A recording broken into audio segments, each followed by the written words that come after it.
Right. It's happened before. Obviously, we've seen the face of the people that work here, and you can see the patrons, and commercial viability is often not a factor because things are measured when buildings are designated for demolition.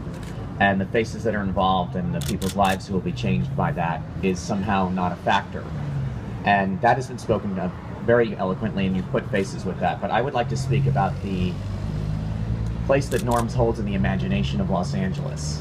Not only as an inspiration for Ed Ruscha and other artists, this stretch of La Cienega being the heart of the late 60s art scene, this is a sign from the side of the road, and not just a great example, as Linda Dishman mentioned, of Boogie architecture, but perhaps the last remaining example.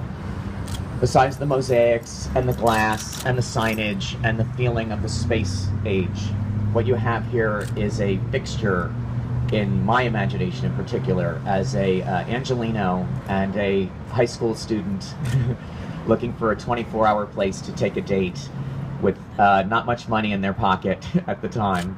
And I'm sorry, maybe I tip better now. I spent a lot of time here. And it's worth mentioning that it lasted through my entire career, to the point that right after I was married, this is the place where I would go and think and write and have coffee and have my own version of whatever Los Angeles Edward Hopper moment that you could have in the middle of the night at Norm's. I actually wrote my notes for the beginning of Mad Men in this coffee shop. My thesis in college was called Visions from Norms. I have a very, very close artistic relationship to this building.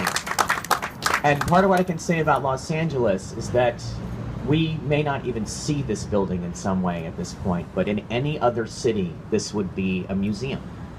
It is exquisite in its design. It is an exemplary factor in the history of the city.